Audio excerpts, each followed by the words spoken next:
What's up, people of the world? My name is Jay, and welcome to this edition of Sleight of Hand 101. Today we're going to be working on a beginner-based flourish, something that can really add a little extra flair to the end of a trick, or to the end of a flourish even. It's called the card spin. So grab a deck of cards, and let's begin.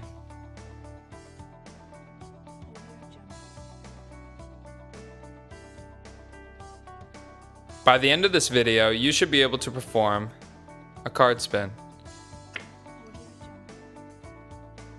So let's see how it's done.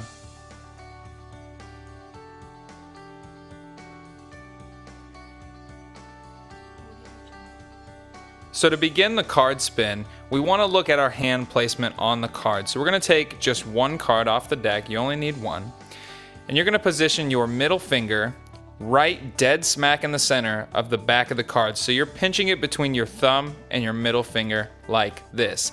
The only fingers you use in this entire flourish are your pointer finger, your middle finger, and your thumb. You don't need to use these fingers at all.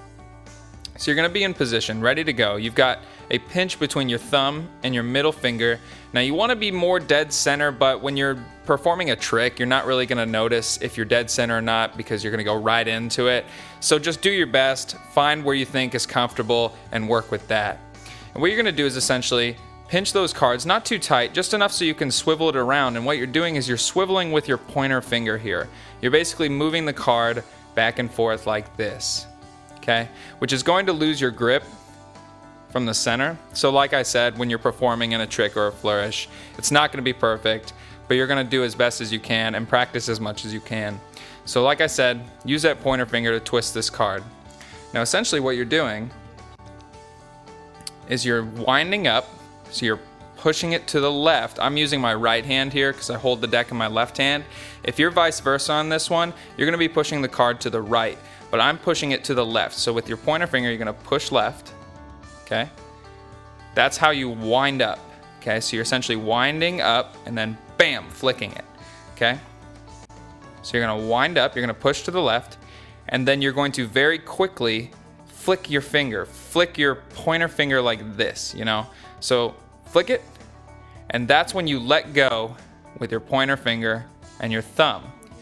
And real quick, before you actually get into the flourish, you might even just try balancing a card on your middle finger. That's the main thing, is you need to be able to balance a card on your middle finger without it dropping, like this, okay?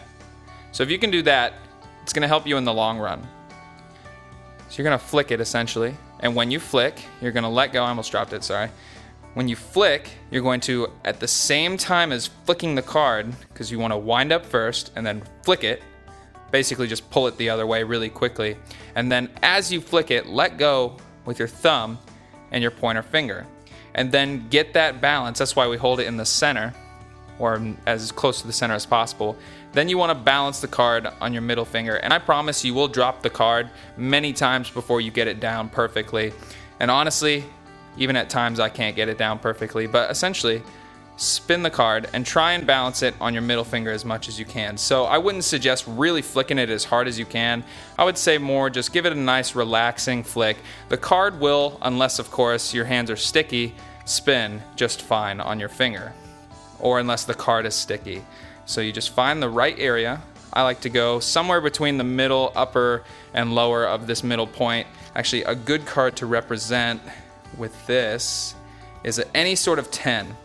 Because this little area on the 10, anywhere you can put your middle finger in there is going to be just about perfect, okay? I'm going to spin that card. And actually, if you flip it over, fun fact, the 10 looks really sweet if you can get it down just perfect. It makes kind of a circle, but like I said, pinch about where the middle is as much as you can. Pointer finger, it doesn't matter where. You can even start over here. Like, the card does not matter where it is located in your hand, how it's like oriented or facing. I like to just have it facing my person. I mean, when I pull the card off the deck, I'm finished with the trick, I'm gonna go right into it, and it's just gonna be facing them. So either way, it doesn't matter. You wanna be in this way anyways. Pointer and middle finger, or sorry, thumb and middle finger. Pointer finger is rotating it. These two fingers don't do anything. They can, I guess, just hold a balance with your hand. Make sure that you can balance a card on your middle finger. That's very important, okay? You're ready to go. Your hand is ready. Wind up, flick, and then let go with your middle finger, with your pointer finger and your thumb. And really, it's all just about practicing and getting down the rhythm of spinning the card, getting down the balance of keeping it on your middle finger.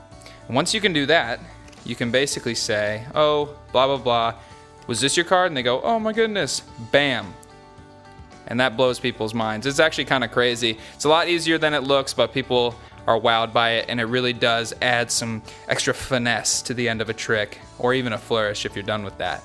Thank you guys so much for watching. I really hope you learned something. And if you like this video, make sure to hit that like button. It really does help me out, and I appreciate it so much, guys. Even if you didn't like this video, it's no skin off your nose. Just hit that like button. Do it for me. It really does help me out. And like I said, I appreciate it so much. And make sure you guys check out the description box so you can see my Facebook and my blog pages and stay connected and all that good stuff. That's where you can basically keep up to date with these videos as well as my life in general. We can all have a good time and stay connected that way. And also, never forget to subscribe because you don't want to miss a video. And I'll catch you guys later. Peace.